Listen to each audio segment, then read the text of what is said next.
दोस्तों, आज की हॉरर स्टोरी सुनाने से पहले मैं आपको एक इंटरेस्टिंग सा स्टैट बताना चाहता हूँ। हमारी कहानियां देखने वाले 80% लोग ऐसे हैं जो हमारी वीडियोस एंजॉय तो करते हैं, लेकिन उन्होंने हमारा चैनल अभी तक सब्सक्राइब नहीं किया है। अगर आप उन 80% लोगों में से हैं, तो बस आपको एक छोटा सा काम करना है। इस वीडियो के नीचे आपको एक सब्सक्राइब बटन दिख रहा होगा, बस उस सब्सक्राइब बटन को दबाना है। बस इतना सा काम करना है आपको, और लगे हाथों बेल आइकन भी प्रेस कर देना, ताकि हमारी लेटेस्ट वीडियो आते ही आपको सबसे पहले पता चले।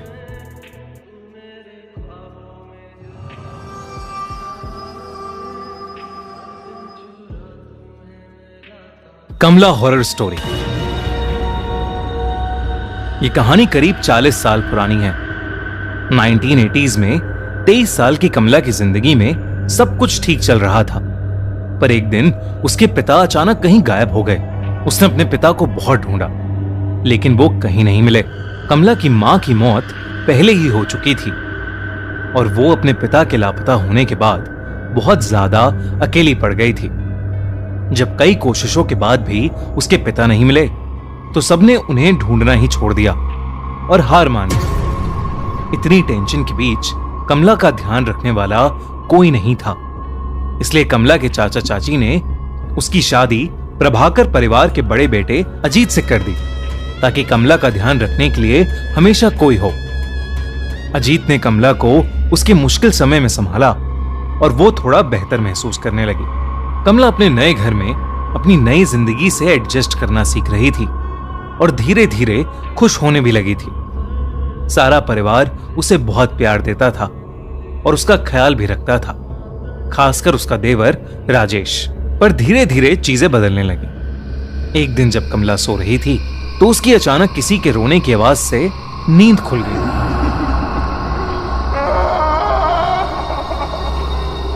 उसने अपने बगल में देखा तो अजीत अभी भी सो रहा था, और कमरे में उन दोनों के अलावा और कोई नहीं था। उसे वो आवाज फिर से आई, लेकिन अभी भी उसे कोई नहीं दिख रहा था। उसने इसे अपना वहम समझा और चुपचाप वापस सो गई। लेकिन उस दिन के बाद से उसे लगभग हर वक्त वो रोने की आवाजें सुनाई देने लगी थीं। उसे ऐसा लगने लगा था कि ये आवाजें शायद उसके पिता की हैं, जो दर्द में चीख रहे हैं और उससे मदद मांग रहे हैं। कमला अब घबरा चुकी थी, और उसने ये बात अजीत और रजनीश को बताई।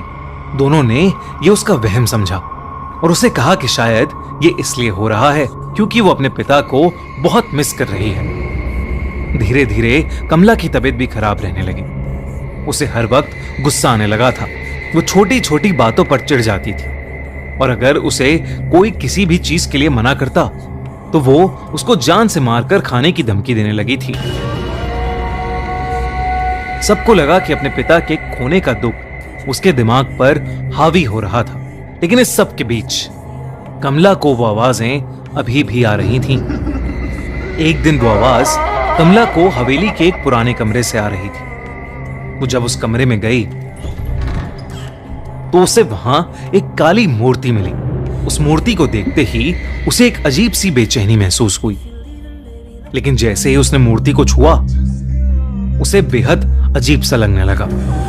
उसे घुटन महसूस होने लगी, और उसे सांस लेने में अचानक बहुत ज्यादा तकलीफ होने लगी।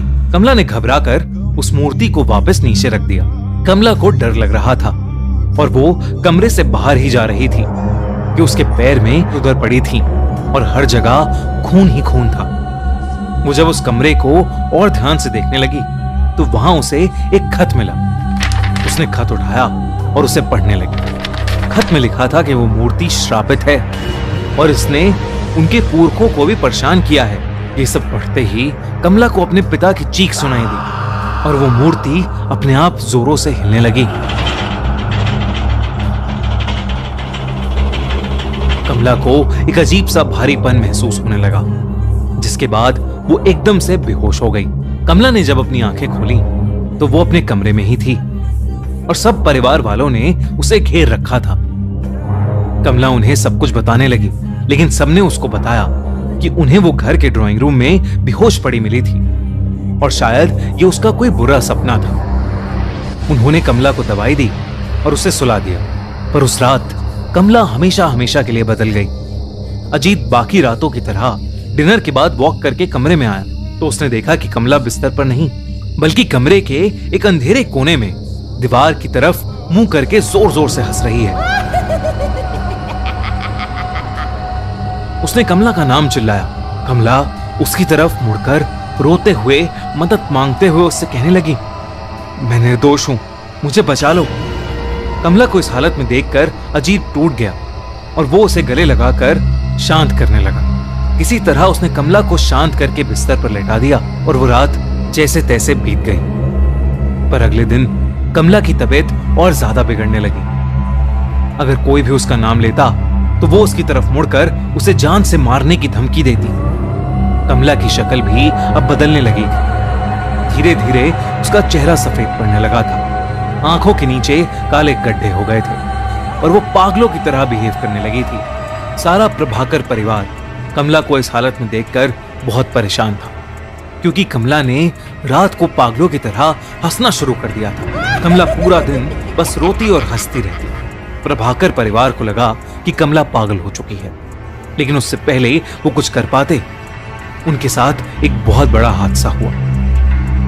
एक दिन शाम को कमला के ससुर अपने रूम में बैठकर चाय पी रहे थे, जब उन्हें एकदम से अपनी पीठ पर ऐसा महसूस हुआ कि जैसे उनकी पीठ में कोई नुकीली चीज घुसा दी। उन्होंने दर्द में जब मुड़कर देखा तो कमला वहां खड़ी पागलों की तरह हंस रही है। कमला के हाथों के नाखून कमला के ससुर की पीठ के अंदर थे। कमला के ससुर ने जोर से चिल्लाया और सब कमला को कंट्रोल करके अंदर ले गए और उसे उसके कमरे में ले जाकर उसे बेड से बांध दिया। लेकिन देर रात अजीत ने देखा कि कमला बिस्तर में थी ही नहीं। उसने बाहर जाकर देखा तो कमला भागती हुई उसके ससुर के कमरे में घुस गई।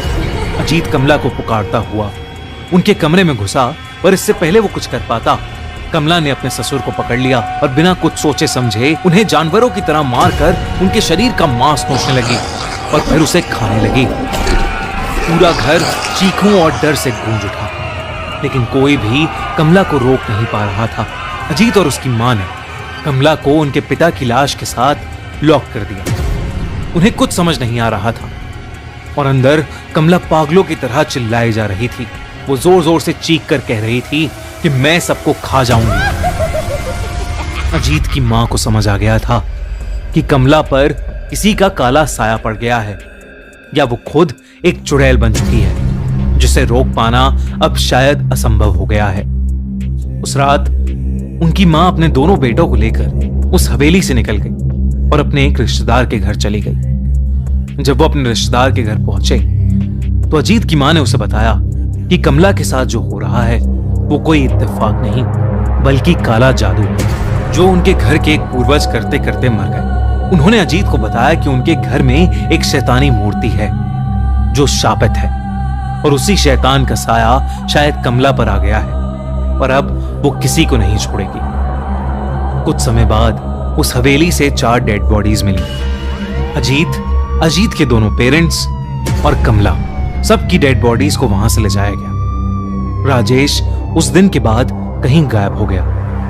लोग कहते हैं कि आज भी उस हवेली में कमला की आत्मा भटकती है और वो किसी को नहीं बख्शती, और अगर कोई भी उस हवेली में गया तो वो उसकी जान ले लेगी, और इसीलिए आज तक वो हवेली वीरान पड़ी।